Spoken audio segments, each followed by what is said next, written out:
মানুষের শখই যখন কিলারের খুনের টার্গেট হয় তখন কিলার খুন করে ধীরে সুস্থে। গত 30 থেকে 35 বছরে সে একে একে খুন করে 11 জনকে।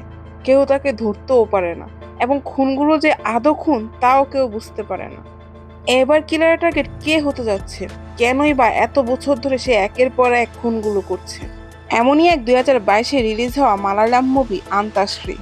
এমন মুভির সিনগুলো প্রথম দিকে একটু এলোমেলো লাগলো, আমি একটু সাজিয়ে এক্সপ্লেনেশন করার চেষ্টা করছি, তাই ধৈর্য সহকারে পুরো গল্প দেখুন।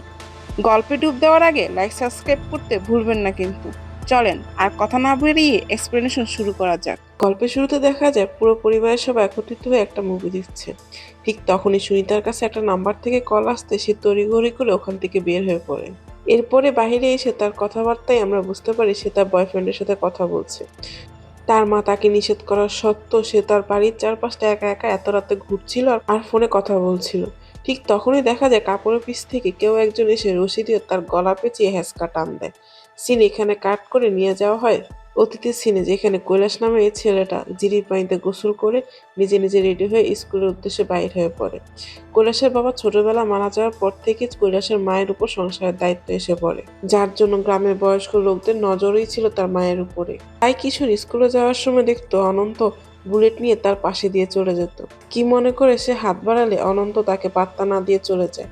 তখন এলাকার মুরব্বীরা তাকে টিটকারি করে বলে, যদি কখনো বড়লোক হোস তাহলে কিনে চালাস। একদিন স্কুল থেকে ফেরার পথে সে রাস্তাতেই বুলেটটা দেখে খুব আগ্রহ নিয়ে তা দেখছিল। ঠিক ওই সময় অনন্ত তাকে মাথায় থাপ্পড় দিয়ে বুলেটটা নিয়ে চলে যায়। ঠিক ওই দিন বিকালেই কৈলাসদের বাসায় এলাকার কিছু বৃদ্ধ লোক আসে তার মাকে খুঁজতে। এমন অসময়ে এদেরকে দেখে কৈলাস তাদের দিকে একটু রাগি চোখেই তাকায়। একে তো কৈলাসের মা ঘরে নেই, তার উপর কৈলাস তাদের দিকে এমন রাগি চোখে তাকানোতে ওদের মাঝে এক লোক কৈলাসকে মেরে তার হাতে থাকা সিগারেট দিয়ে তার তলপেটটা জ্বালিয়ে দেয়। সন্ধ্যা হতে কৈলাসের মা ঘরে ফিরে আসে। এই দেখে আজ কৈলাস ঘরে কোনো আলোই জ্বালায়নি। ক্লান্ত শরীর নিয়ে পুরো ঘরে আলো জ্বালিয়ে খাবার দাবার খেয়ে প্রথমে কিছুই বুঝতে না পারলো, পরে কৈলাসের হাবভাবে কিছু একটা আন্দাজ করতে পারে। পরের দিন সকালেই কৈলাস ওই লোকগুলোর রেডিওতে ইট মেরে রেডিওটা ভেঙে ফেলে। আর গতকাল যারা ক্লাসের মধ্যে তাকে নিয়ে ব্যঙ্গ করেছিল তাদের জন্য সে ঝিরি থেকে একটা সাপ ধরে এনে টিফিন টাইমে সে সাপটা সবার মাঝখানে ছেড়ে দেয়। বাবা মা না থাকায় এক কৈলাস নিম্ন শ্রেণীর হওয়ায় ক্লাসের ছেলেমেয়েরাও তাকে নিয়ে অনেক মজা নিত। আজকে আবার অনন্তের গাড়িকে হাত দেখাতে অনন্ত কি মনে করে আজকে কিশোরকে তার গাড়িতে তুলে নেয়। মূলত কিশোরকে সে যেদিন মারছিল ওই দিনে সে কিশোরকে নিম্ন শ্রেণীর এবং ছোট জাত বলে অনেক গালাগালি করছিল। গাড়িতে উঠে প্রথমে কিশোরের চেহারা হাসি খুশি থাকলো, হঠাৎ করে তার চেহারা পরিবর্তন হয়ে যায়। তার হাতে থাকা পাথর দিয়ে অনন্তের পিঠের মধ্যে একের পর এক পাগলের মতো আঘাত করতে থাকে। এরই মাঝে অনন্ত তার পিঠে এমন পাগলের মতো আঘাত করার জন্য কিশোরকে নিয়ে থানায় চলে আসে। থানায় এসে অনেক রাগারাগি করলো, কিছুই কিশোরের গায়ে লাগে না। কিন্তু এখানে দেখা যায় ইন্সপেক্টর কিশোরের সাপোর্টেই কথা বলে। দেখা যায় অনন্ত ইন্সপেক্টরের হাতের লাঠি দিয়ে কিশোরকে মারতে চাইলে ইন্সপেক্টর উল্টো অনন্তর উপর অনেক রাগারাগি করে তাকে বাড়িতে পাঠিয়ে দেয়। এরপর কিশোরকে তার পাশে বসিয়ে জিজ্ঞেস করে, তোমার বুলেট অনেক পছন্দ তাই না? তাহলে তুমি ভালোভাবে লেখাপড়া করে এমন একটা চাকরি নাও না কেন? এমন বড় অফিসার হয়ে গেলে তোমারও একটা বুলেট থাকবে। এরপরেই সিন কাট হয়ে আবার চলে আসে বর্তমানে, যেখানে এই অফিসার দাস একটা পুরনো মডেলের বুলেট কিনে।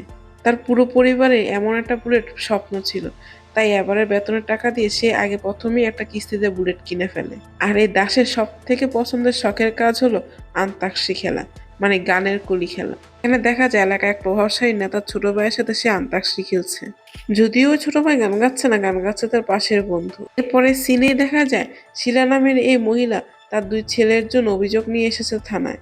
তার ছেলেরা সারাক্ষণ জায়গা জমি নিয়ে ঝগড়া করে। এসেই দেখে পুলিশ অফিসার দাস আন্তাক্ষরী খেলছে, যা তাদের কাছে প্রথমে অনেক বিরক্তকর লাগে। এরপরে শিলা বলে তার ছেলেরা দুজন সবসময় জমি নিয়ে ঝগড়া করে, কিন্তু বড় ছেলের কথা হলো ওই জমির যে গাছটা আছে সেটা সে ছোটবেলায় লাগিয়েছিল, কিন্তু ছোট ছেলের কথা হলো গাছ যে লাগাক জমিটা তো তার। এমন এক ভেজাল মার্কা কেসের সমাধানও সে আন্তাক্ষরী খেলেই বাহির করে। মানে তার টেকনিক দেখো, যে কোনো কেস সে এভাবেই সমাধান করে। এরই মাঝে বাহিরে কনস্টেবলকে ওই প্রভাবশালী পিএর সাথে কথা বলতে দেখা যায়। এখানে পিএ কনস্টেবলকে ধমকিয়ে অফিসার দাসকে বোঝানোর জন্য পাঠায়, কারণ দাস প্রথম থেকেই ওই বাসুদেব নামে প্রভাবশালী লোকটার কল ইগনোর করছিল। কনস্টেবল বাসুদেব সম্পর্কে দাসকে বুঝাতে চাইলে দাস বলে, ড্রাগ কেসের আসামি এত সহজে কিভাবে ছেড়ে দেয় বলো? দাসের এমন পাগলামি দেখে শিলা তার দুই ছেলের সম্পর্কে অভিযোগটা উইথড্র করে ফেলে। এরই মাঝে কেউ একজন দাসকে কল দিয়ে বলে, কি দৈন্তান্ন দিয়ে খেলা চলছে? তারপর সে দৈন্তান্ন দিয়ে গান গেয়ে দাসকে প দিয়ে গান গেতে বলে। যদি সে প দিয়ে গান না গায় তবে সে তার মেয়েকে মেরে ফেলবে এমন বলে ধমকিও দিতে থাকে। তার সাথে সাথে কল কেটে তার ওয়াইফকে কল দিলে সে রান্নাঘরে থাকায় কলটা ধরতে পারে না। দাসকে ওখানে মোটামুটি নার্ভাস দেখা যায়। এরপরে সিন চলে যায় আবার অতীতে, যেখানে এক ছোট্ট চুল কুকড়ানো মেয়েকে দেখানো হয়। তার কাছে টাকা না থাকায় আইসক্রিমওয়ালা তাকে বিনা পয়সায় আইসক্রিম দিয়ে চারপাশে তাকিয়ে মেয়েটার শরীরে বাজেভাবে হাত দিতে থাকে। মাঝে সিন আবার বর্তমানে চলে আসলে দেখা যায় দাস তার মেয়েকে নিয়ে স্কুল থেকে ফিরছে, যেখানে মেয়ের অভিযোগ হলো কেন সে বুলেট নিয়ে তাকে আনতে যায় না। তাহলে সে তার বান্ধবীদেরকে তার বাবা বুলেটটা দেখাতে পারে। ঘরে ফিরেই দেখা যায় ঘরের মা মেয়ে বাবা যে যেখানেই থাকুক না সবাই মিলে একসাথেই আন্তাক্ষরী খেলে ঘরের ভিতরে। তার মাঝে দাসকে সরেও দিয়ে গান গাইতে বললে দাস সরেও দিয়ে যে গানটা গায় সেটা সে এই মাসে একবার গেয়ে ফেলেছে, মানে রুলস অনুসারে সে আর গাইতে পারবে না। তাই দাসের মেয়ে পিয়া মনে করে দিয়ে তাকে আবার আরেকটা গান গেতে বলে। এরপর সে কাউন্টডাউন শুরু করে, 1, 2, 3, 4 গুনতে না গুনতে পিয়া কিছু একটা দেখে অবাক হয়ে তাকিয়ে থাকে। এরপর দাস ওয়াশরুম থেকে ফ্রেশ হয়ে বাইর হয়ে এসে দেখে বাসুদেব নিজেই তার বাড়িতে এসে হাজির। বাসুদেবও তখন দাসের স্ত্রীর দিকে তাকিয়ে বলে, বাহ, ঘরের মধ্যে কি সুন্দর আন্তাক্ষরী খেলছে। আর তোমার এই স্বামীকে আমি কল দিতে দিতে বিরক্ত হয়ে গেছি, কিন্তু সে কল রিসিভই করে না। আমার ছোট ভাইকে অ্যারেস্ট করেছে, তাতে আমার কোনো সমস্যা নেই।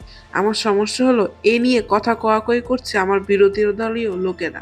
পরে বাসুদেব তার ফ্যাক্টরি ফ্রেশ বিস্কিট উপহার দেয় দাসের মেয়েকে, আর যাওয়ার সময় বলে যায় সামনে নির্বাচনের আগেই আমার ছোট ভাইকে ছেড়ে দিবা, আমার মান ইজ্জতের ব্যাপার বলে কথা। আর হ্যাঁ, তুমিও তোমার স্বামীকে বুঝাবা যেন নির্বাচনের আগে আর কোনো ভেজাল না করে। কথা বলে বাসুদেব ওখান থেকে চলে যায়। এরপরে সিনে দেখানো হয় কার্তিক নামের এই ছেলেটা তার মাকে রান্নাঘরে এসে বুঝাচ্ছে তার মিউজিক অ্যাডমিশনের ক্লাস শুরু হচ্ছে, মিউজিকের এই কোর্সটা করতে চাচ্ছে। তার মা যেন তার বাবাকে বুঝিয়ে বুলেট বেচার টাকাটা দিয়ে তাকে যেন এই কোর্সটা করতে দেয়। তাদের কথা বোঝা যায় কার্তিকের বাবা আসলে তার সৎ বাবা। তাদের মা ছেলেকে যে কার্তিকের বাবা আশ্রয় দিয়েছে এই যথেষ্ট। তারপরও মায়ের মন তো আর বুঝে না, তাই উনি কার্তিকের জন্য রিকোয়েস্ট নিয়ে আসে এই কার্তিকের সৎ বাবার কাছে। কিন্তু কার্তিকের বাবা তার মাকে উল্টো জিজ্ঞেস করে গত কোর্সে কত জানি খরচ হয়েছিল। তখনই তার মা বলে 7 লাখ। তাহলে এখন কোর্সে কত খরচ হবে? তখনই তার মা জানায় 3 লাখ। এরপরে কার্তিকের বাবা রাগী গলায় বলে, আমি একটা গাড়ি কেনার জন্য টাকাগুলো রেখেছি, বাকি টাকা কি তুই তোর বাপের বাড়ি থেকে আনবি? এ কথা শুনতেই কার্তিকের মা ভয়ে ওই রুম থেকে চলে যায়। এরপরে সিনে দেখা যায় সুপারিনটেন্ডেন্ট চন্দন কনস্টেবল হারিয়ানকে নতুন জয়েন হওয়া সাব ইন্সপেক্টর শ্রীনিবাসের সাথে তার পরিচয় করে দেয়, আর জানিয়ে দেয় শ্রীনিবাস তার আত্মীয় হয়। কনস্টেবল হারিয়ান যেন তার দিকে খেয়াল রাখে। চন্দন আর হারিয়ান অফিসার দাস এবং দাসের নাম নিয়ে অনেক মজা নেয়। এরপরেই তারা শ্রীনিবাসকে নিয়ে নতুন থানার উদ্দেশ্যে বাহির হয়ে পড়ে। যেতে যেতে হরিলাল তাকে জিজ্ঞেস করে এত থানা থাকতে সে কেন এখানে জয়েনের জন্য আবেদন করেছে। শ্রীনিবাস বলে জায়গাটা অনেক নিরিবিলি, তাই তার ভালো লাগে। যেতে যেতে তারা হঠাৎ করে একটা মেয়েকে দেখে দাঁড়িয়ে পড়ে, কারণ এখানে কোনো লোকাল গাড়ি নেই। মেয়েটাও এই এলাকার দেখে মনে হচ্ছে না, তাই তাকে লিফট দেওয়ার জন্য গাড়িতে উঠতে বলে। মেয়েটাও নির্দ্বিধায় কোনো কথা না বললে উঠে পড়ে। গাড়িতে থাকা আরেক কনস্টেবল তার নাম জিজ্ঞেস করলে সে বলে না, চুপ করে থাকে। তখনই বাস থেকে শ্রীনিবাস মেয়েটার আইডি কার্ড দেখে তার নাম নেয় না জানায়, আর তারা বুঝতে পারে হয়তোবা মেয়েটা কথা বলতে পারে না। এরপরেই দেখা যায় কার্তিকের বাবা গাড়ি কিনে এনে গাড়ির চাবি কার্তিককে দেয়, কিন্তু কার্তিকের তো গাড়ির চাবির দরকার নেই, তার প্রয়োজন মিউজিক ক্লাসে কোর্স করা। তাই সে রাগ করে চাবি না নিয়ে ভাতের টেবিল থেকে উঠে পড়ে। মানে এ মা কখনোই এ বাপ ছেলের মিল করাতে পারবে না। দাসের স্ত্রী চিত্রা পেশায় একজন নার্স। সে একটা বাচ্চার হাঁটু সেলাই করার সময় ডক্টর তাকে হাতে একটা গ্লাভস পরা দিতে বলে, আর গ্লাভসটা পরানোর সময় সে এমন ভঙ্গি করছিল দেখিয়ে বোঝা যাচ্ছিল তার ইন্টেনশন খারাপ ছিল। চিত্রা বুঝতে পেরে তড়িঘড়ি করে বিরক্ত নিয়ে গ্লাভসটা পরিয়ে দেয়। ওইদিকে এক কনস্টেবল দাসকে আজকে শ্রীনিবাসের নতুন জয়েনিংয়ের কথা জানায়। তখনই দাস জানায়, ঠিক আছে, বাসা যাওয়ার আগে আমি শ্রীনিবাসের সাথে দেখা করে যাব। এদিকে দেখা যায় দাসের মেয়ে পেয়ে স্কুল থেকে দুষ্টামি করতে করতে ঘরে ফিরছিল। হঠাৎ করে চা বাগানের মাঝখান থেকে কেউ একজন তাকে একটা অক্ষর দেয়। এখানে প্রিয়া মোটামুটি প্রথমে ঘাবড়ে যায় এবং চারিদিকে তাকিয়ে কোনো কাউকে দেখতে পায় না। আর ওই আগন্তুকের শব্দ খুব লাউড হতে থাকে, যার ফলে প্রিয়া ভয় পেয়ে যায়। তখনই দেখা যায় কেউ একজন প্রিয়াকে ফলো করে প্রিয়ার পিছে পিছে দৌড়ে যাচ্ছে। আগন্তুকের মুখটা কাগজের এক ব্যাগ দিয়ে ঢাকা ছিল। প্রিয়া ভয়ে মা মা করে জোরে জোরে চিৎকার দিচ্ছিল। তখনই ওই আগন্তুক স্টেথোস্কোপ দিয়ে প্রিয়ার গলা পেঁচিয়ে তাকে শূন্যে উঠিয়ে ফেলে। চিত্রাকে আসতে দেখে সাইকো অগন্তুক ওখানেই প্রিয়াকে ফেলে দৌড়ে পালিয়ে যায়। চিত্রা দ্রুত তার মেয়েকে বুকে জড়িয়ে ধরে রাখে। এসব খবর পেয়ে দাস দ্রুত বাসায় চলে আসে এবং এসেই বুঝতে পারে তার মেয়ে এবং বউ যথেষ্ট পরিমাণ ভয় পেয়ে গেছে। আর এখানে বোঝা যাচ্ছিল চিত্রা ভয় পেয়ে গেলে, ঘাবড়ে গেলে কথা বলতে পারে না।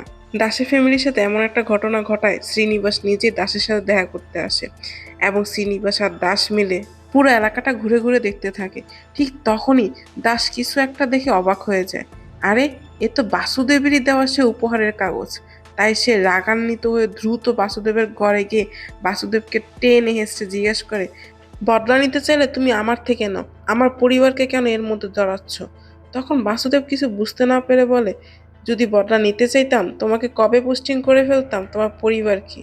বাসুদেব থেকে এমন কথা শুনে দাস ওখান থেকে রাগ করে চলে যায়।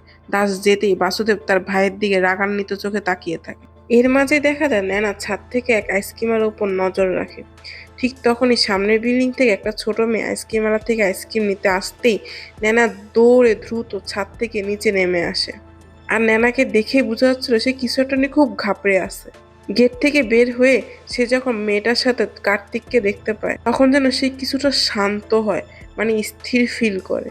এখানে নেনার হাব ভাবেই আমরা বুঝতে পারি ওই ছোট্ট চুল কোঁকড়ানো মেয়ে আর কেউ না, এই নেনা।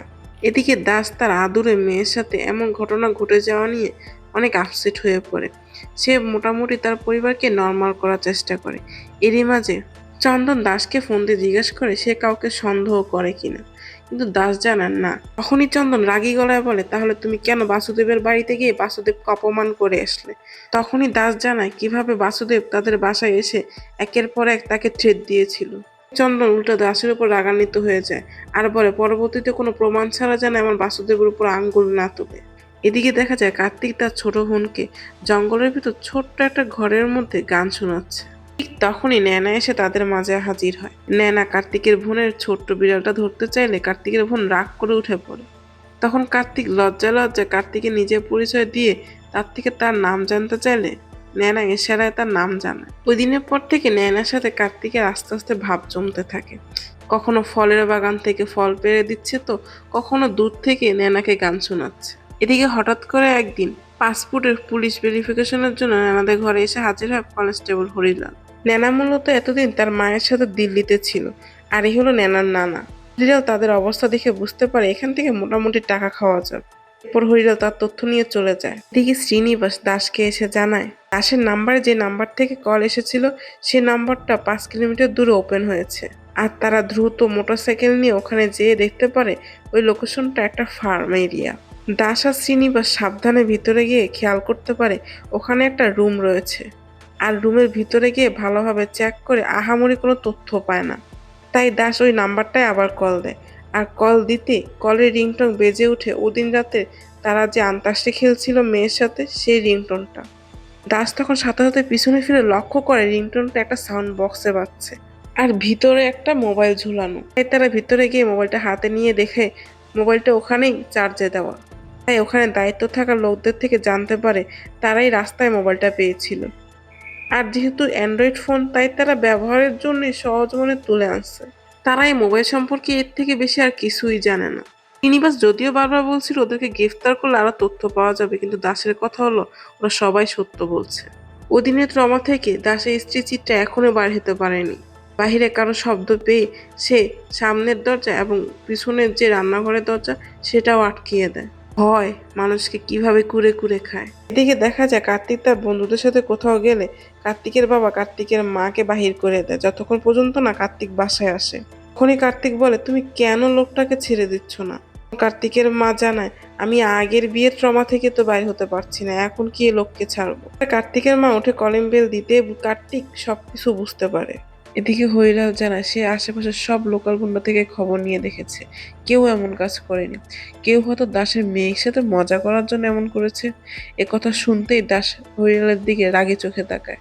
তখনই হরিলাল বলে ওঠে, না মানে হয়তো ভয় দেখানোর জন্য। আর যদি কেউ বাচ্চা চুরি কেলেঙ্কারিতে হতো তাহলে তো সে এতক্ষণে পালিয়েছে। সবার কথাবার্তা দাস বুঝতে পারে শ্রীনিবাস ছাড়া এই কেসটা নিয়ে কেউ এত সেন্সিটিভ না। তাই সেই শ্রীনিবাসকে তার রুমে ডেকে পাঠায়। শ্রীনিবাস আসার পর দাসের মেয়ের গলার যে দাগটা তা দেখে দাস অনুমান করে বলে এই দাগটা কোনো এক রাবার জাতীয় কিছু দিয়ে পেঁচানোর দাগ। এমন টাইপসের যত কেস আছে সবগুলো একটু ঘেটে দেখো। এদিকে চিত্রা ওই দিনের ট্রমা থেকে এখনো বাইর হতে পারছে না, তাই সে ডাক্তারের ডয়ের স্টেথোস্কোপটা আবার চেক করে দেখে এবং ডাক্তার আসার আগে দ্রুত ডয়েরটা বন্ধ করে ফেলে। কিন্তু ডাক্তার তো রুমে ঢুকেই আন্দাজ করে ফেলে তার রুমে কেউ একজন এসেছে এবং সে চিত্রাকে দেখে বুঝে যায় চিত্রা এসেছে। তাই সে চিত্রাকে ধমক দিয়ে বলে কেউ যেন পরবর্তীতে তার রুমে আর না আসে। এদিকে শ্রীনিবাস দুইটা কেস সম্পর্কে দাসকে কল দিয়ে জানায় এবং ওই কেসের নাম্বারগুলোও দাসকে জানিয়ে দেয় এবং দ্রুত দাস ওই নাম্বার দুটায় কল দেয়। প্রথম কেসের ভিকটিম ছিল রাজেশ এবং সুমিতা, আর দ্বিতীয় কেসের ভিকটিম হলো এনি আর এনির বাবা ম্যাথিউ। যদিও দুটি কেসের রহস্যজনকভাবে মেয়ে মারা যাওয়ার ঠিক 1 মাস পরে বাবারাও মারা গিয়েছে। এরপরে দাস আবার প্রথম কেসের ভিকটিম সুমিতার মা থেকে জানতে পারে সুমিতার বাবা মদ্যপান অবস্থায় ঝিরিতে পড়ে মারা গিয়েছিল, আর ঝিরিতে পড়ে হয়তোবা কোনোভাবে মাথায় আঘাত পেয়েছে। এদিকে ক্যান্টিনে চা খেতে খেতে চন্দন শ্রীনিবাসকে বুঝাচ্ছিল সে যেন দাস থেকে সাবধান থাকে, কারণ দাস কখন কি করে কেউ বুঝে না। এরই মাঝে দাসও কল দিয়ে শ্রীনিবাসকে কেসের সব ঘটনা জানায় এবং বলে তুমি এমন টাইপসের আর কোনো কেস পেলে সেই কেসগুলোর পুরো ডিটেলস এনে দাও। এদিকে কার্তিক তার ছোট বোন মিনুকে গিটার বাজানো শেখাচ্ছিল। ঠিক ওই সময় কার্তিকের সৎ বাবা এসে মিনুকে ধমক দিয়ে পড়তে বসতে বলে, কিন্তু কার্তিক কিছুতে পাত্তা না দিয়ে পুনরায় আবার মিনুকে গিটার বাজানো শেখাতে বসে। এতে করে তার সৎ বাবা প্রচুর রাগ হয়ে তার গিটারটা তার সামনে ভেঙে ফেলে। চোখের সামনে তার শখের এবং পছন্দের ভালোবাসার জিনিসটা এভাবে ভেঙে যাওয়ায় কার্তিক রাগ করে বাড়ি থেকে বের হয়ে পড়ে। বের হয়ে জঙ্গলের পিছনে নয়নাকে দেখতে পেয়ে বলে ওই লোক আমার গিটারটাও ভেঙে ফেলেছে। কথা বলে সে একটা রুমে ঢুকে রুমের দরজা লাগিয়ে দেয়। এদিকে শ্রীনিবাস আরো দুইটি কেসের তথ্য বাহির করে আনে। কেস দুইটির ঘটনাও প্রায় একই। প্রথম কেসের ভিকটিম হলো রাজন আর জানাকি, অন্যদিকে দ্বিতীয় কেসের ভিকটিম হলো দেবী আর দেবকার। দুইটা কেসেরই দেবী এবং জানাকিকে নরম কিছু একটা দিয়ে গলায় পেঁচিয়ে মারা হয়েছিল। মানে মৃত্যুর কারণ একই, কিন্তু এর মাঝে কোনো লিঙ্ক পাওয়া যায়নি, কারণ খুনগুলো ভিন্ন ভিন্ন সময় ভিন্ন ভিন্ন জায়গায় করা হয়েছিল। এদিকে দাসের কাছেও দেবাকরের ঠিকানাটা চেনা চেনা লাগে, আবার দেবাকরের ব্যবহৃত নাম্বারটাও অফ। এর মাঝে শ্রীনিবাস জানায় রাজন জানাকে কেস সলভ করেছিল অফিসার চন্দন, তাই দুজন মিলে চলে যায় অফিসার চন্দনের রুমে আর সকল ফাইল এবং প্রমাণাদি নিয়ে অফিসার চন্দনকেও বলে আমাদের মনে হচ্ছে আমার মেয়েকে যে খুন করতে চাচ্ছে সে এই কেসের সাথে রিলেটেড। এতে করে চন্দন দুজনের উপর উল্টা রাগ হয়ে বলে তোমাদেরকে কে অনুমতি দিয়েছিল এই কেসের তদন্ত করতে? আর দাস তুমি তো গত 12 বছর ধরে এখানে চাকরি করছো, নিয়ম কানুন কি এখনো কিছু জানো না? নতুন জয়েন প্রাপ্ত এক অফিসারের কথা তুমি তোমার মেয়েকে সামান্য কে না কে ভয় পাইয়েছে তা নিয়ে খুনের তদন্ত করছো? দুজনকে এভাবে বিভিন্ন রকম কথা বলে অপমান করে রুম থেকে বাহির করে দেয়। দুজনে এভাবে অনাকাঙ্ক্ষিতভাবে অপমানিত হয়ে নিচে এসে দাঁড়ায় থাকে। যদিও শ্রীনিবাস নিচে আসতেই দাসের কাছে ক্ষমা চায়, তার মেয়েকে অ্যাডমিশন করাবে বলে কিছুদিনের জন্য ছুটিও চায়। দাস তাকে ছুটিও দিয়ে দেয় এবং আসার সময় বলে কেসের ফুল তদন্ত করে আসবে। এদিকে মিনুকে দেখা যায় সে তার বিড়ালকে পুরো ঘরে কোথাও খুঁজে পাচ্ছে না। কার্তিকের রুমে যেয়ে জানতে পারে তার কাছেও বিড়াল নেই। মিনু বিড়াল খুঁজতে খুঁজতে জঙ্গলের ভেতর থেকে কিছু একটা দেখে ভয়ে দৌড়ে এসে পড়ে দাসের গাড়ির সামনে। এত বেশি ভয় পেয়েছিল যে শুধু জঙ্গলের ভিতর দাসকে আঙ্গুল দেখিয়ে দিয়ে সে ভয়ে দৌড় দিয়ে ওখান থেকে চলে যায়। মিনুকে ভয় পেতে দেখে দাস সাথে সাথে জঙ্গলের ভিতর চলে যায়। পরিত্যক্ত ভাঙা ঘরের পিছনে ফুটা থেকে দাস কিছু একটা দেখে পুরোপুরি অবাক হয়ে যায় আর সাথে সাথে দেরি না করে দ্রুত ঘরের সামনে দিয়ে ঘরের ভিতর গিয়ে ঢুকে। ঘরের ভিতরে ঢুকতেই দেখা যায় কেউ মিনুর বিড়াল সহ অনেকগুলো বিড়ালকে বীভৎসভাবে মেরে পুরো ঝুলিয়ে রাখছে। ওই বাড়ির অন্য এক রুমের ভিতরে ঢুকতেই কাঠের পিছন থেকে নেনা হঠাৎ করে বের হয়ে আসে। হঠাৎ করে নেনাকে এভাবে বাইর হতে দেখে অফিসার দাসও প্রথমে ভয় পেয়ে যায়, এরপর দ্রুত তাকে ফলো করা শুরু করে। নেনা ওই ঘর থেকে বাইর হয়ে দৌড়াইতে দৌড়াতে জঙ্গলের মাঝখান দিয়ে এক ঝিরিতে এসে পড়ে। অফিসার দাসও তার পিছে পিছে দৌড়াতে দৌড়াতে এক পর্যায়ে তাকে পিছন থেকে ধরে ফেলে আর তার সাথে না পেরে তার হাতও পিছন থেকে বেঁধে ফেলে। নেনাকে এভাবে ধরার এই সিনটুক কেউ একজন দূর থেকে ভিডিও শুট করে না, মুহূর্তে তা ভাইরাল হয়ে যায় আর চারিদিকে ছড়িয়ে পড়ে অফিসার দাস নেনার সাথে অন্যায় কাজ করার চেষ্টা করছে। আর দাস সাথে সাথে দ্রুত শ্রীনিবাসকে ঘটনাগুলো সব বিস্তারিত জানায়। এদিকে এই ঘটনা গিয়ে পৌঁছায় আবার চন্দনের কাছেও। চন্দন দ্রুত অফিসার দাসকে তার সাথে দেখা করতে বলে। দাস বারবার এক্সপ্লেন করার চেষ্টা করলেও চন্দন কোনো কিছুতেই শুনে না, কারণ এমন ঘটনা লিখিত জবানবন্দিও চন্দনকে উপরে পাঠাতে হবে। হঠাৎ করেই যেন সবার জীবনটা এক কালো ছায়া মুড়ে যায়। না জানি কখন কি হতে যাচ্ছে। এদিকে কনস্টেবল হরিলালকে দেখা যায় বাসুদেবকে আশ্বস্ত করছে এই ঘটনার প্রেক্ষিতে যেভাবে হোক দাসকে সে এই সুযোগে বদনাম করেই ছাড়বে। অনেক সুযোগের সন্ধানে যেন ছিল হরিলাল। এরপরে দেখা যায় দাস চন্দন অফিসে গেলেই চন্দন দাসকে বলে সাধারণ একটা ছোট্ট স্টেটমেন্ট দিয়ে চলে যাবে, কারোর সাথে কোনো কথা বলবে না। দাসও চুপচাপ চন্দনের কথা মতো ছোট্ট একটা স্টেটমেন্ট দিয়ে চলে যায়। মাঝে হরিলালকে দেখা যায় নয়নার স্টেটমেন্ট নেওয়ার জন্য নয়নাদের বাসায় এসে হাজির। সে প্রথম একটা স্টেটমেন্ট রেডি করে যেখানে বলা হয়েছে দাস জোর জবরদস্তি করে নয়নার সাথে অন্যায় কাজ করতে চেয়েছিল, কিন্তু দেখা যায় এই কাগজটা ব্ল্যাঙ্ক। সে এমনই ব্ল্যাঙ্ক আর একটা স্টেটমেন্ট রেডি করে যেখানে বলা হয় নেনা আর দাসের এতদিন অবৈধ সম্পর্ক ছিল, আর নেনা আর দাস মিলে ওই বিড়ালগুলোকে মেরে পৈশাচিক আনন্দ পেত। জানাজানি হয়ে যাওয়ার ভয়ে দাস নেনাকে মেরে ফেলতে চেয়েছিল। এই দুটো স্টেটমেন্টই দাসকে অপরাধী করা হয়েছে। যদি নেনা রাজি থাকে তাহলে একটা স্টেটমেন্টে তার সম্মান বেঁচে যাবে। ডিমাতে দেখা যায় নেনা নিজেই বলে ওঠে সে কোনো স্টেটমেন্টে স্বাক্ষর করবে না। নেনাকে হঠাৎ করে এভাবে কথা বলতে দেখে হইরা চিৎকার করে বলে এতদিন আমাদের সাথে বোবা সাজেছিলি, পুলিশদেরকে তোর দেখতে ফালতু মনে হয়, তাড়াতাড়ি স্টেটমেন্টে স্বাক্ষর কর।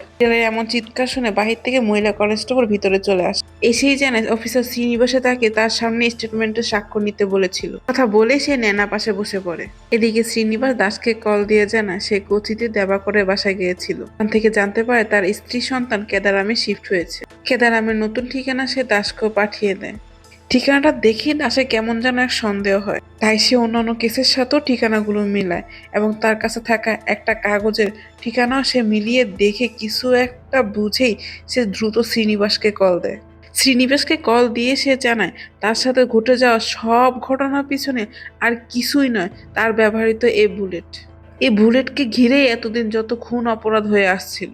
শ্রীনিবাসও দ্রুত তার কাছে থাকা সবগুলো কেসের ফাইল নিয়ে চলে আসে দাসের বাসায়। দাসের বাসায় এসে তারা দুজন মিলে খুনগুলোর পিছনের মূল মোটিভটা খুঁজে বাহির করার চেষ্টা করছিল। মূলত 1985 সাল থেকেই খুনগুলো হয়ে আসছে। গত 35 বছরে মোট 11 জন খুন হয়েছে। সবাই ভিন্ন ভিন্ন সময় ভিন্ন ভিন্ন জায়গা থেকে এই বুলেটটা কিনেছিল, কারণ মালিকের মৃত্যু হওয়ার পর পরিবারের লোক তার স্মৃতির জন্যই বুলেটটা রেখে দিত, আর বিক্রি করতে করতে যে সময়টা নিত সেই গ্যাপটাই খুনির খুন করতে হয়ে যেত। এভাবে গত 35 বছর ধরে সে এই বুলেটের পিছে পড়ে আছে। আর ওই দেবী আর দেবাকর আর কেউ না, কার্তিকেরই আপন বাবা আর বোন। কার্তিকের সৎ বাবাই এত বছর পরে বুলেটটা দাসের কাছে বিক্রি করেছিল। এরপরে সিন চলে আসে অতীতে, যেখানে কিশোরের কাছে মার খাওয়ার পর অনন্ত পুরো রাগে গজগজ করছিল আর তার বাবাকে বলছে যখনই ওই ছেলে আমাকে মেরে ফেলবে তখনই তুমি শান্তি পাবা। তার কাকা রাঘব বলে চল দেখি কিশোর তোর সাথে কি করেছে, আমি তাকে সাজা দিব। এর পরপরই তারা চাচা ভাইপুত মিলে চলে যায় কিশোরের বাড়িতে। গিয়ে কিশোরকে নির্মমভাবে একের পর এক দুজন মিলে মারা শুরু করে। এক পর্যায়ে কিশোরের মা তাকে বাঁচাতে আসলে রাঘব কিশোরের মাকে ঘরের ভিতরে টেনে হেঁচড়ে নিয়ে যায়। দীঘা অনন্ত কিশোরকে একটা গাছের সাথে বেঁধে একটা গাছের নিচের মোটা গুড়িটা তার মুখের ভিতর জোরে ঠেসে দেয় যেন সে কোনো সাউন্ড করতে না পারে।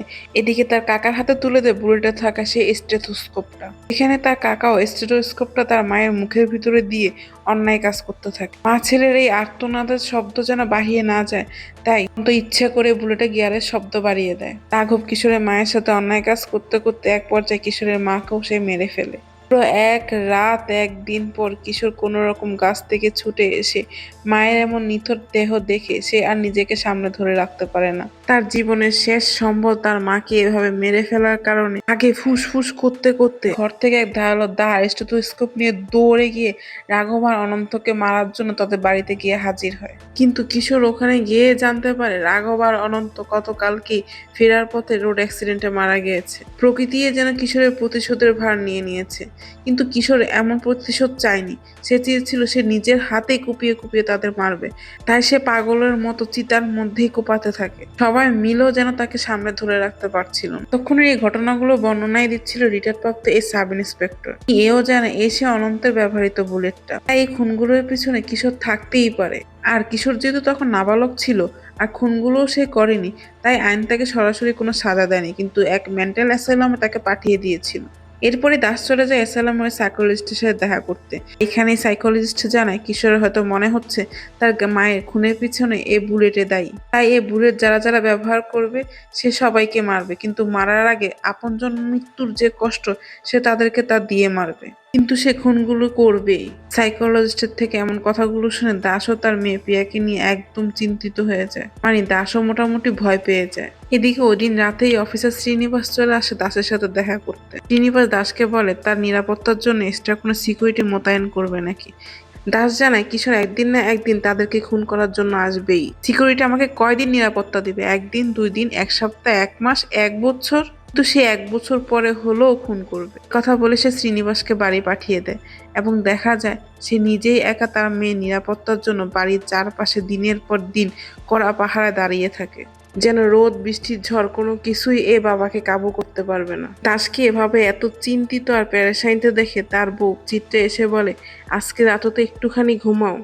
দেখো গিয়ে ওই কিশোর হয়তোবা ভয় পেয়ে গিয়েছে, সে আর আমাদের কিছুই করবে না। চিত্রার কাছ থেকে এমন কথা শুনে আজকে দাস ঘুমাতে যায়। ঘুমের মধ্যে হঠাৎ করে শোনা যায় তার বুলেটটা কেউ একজন চালু করেছে। সে আস্তে আস্তে টর্চ লাইটটা নিয়ে উঠে পড়ে এবং বাইরে থেকে মেয়েকে এবং তার ওয়াইফকে তালা মেরে দেয়, যেন কিশোর কোনোভাবে ভিতরে ঢুকতে না পারে। এরপরে সে বাইরে এসে চিৎকার করে করে কিশোর কিশোর করে বারবার ডাকতে থাকে, কিন্তু দূর থেকে শোনা যায় কিশোর তার সাথে আন্তাক্ষরী খেলতে যাচ্ছে। দাস কিশোরের এই মোটিভও বুঝতে পারে কিশোর যাদেরকে খুন করেছিল তাদেরকে মারার আগে তাদের শখের কাজগুলোর মাধ্যমে একে একে খুন করেছিল। মানে সে প্রতিটা বাবাকে তাদের শখের কাজগুলোর মধ্যে ভুলিয়ে ভালিয়ে রেখে তাদের মেয়েকে মেরে ফেলতো।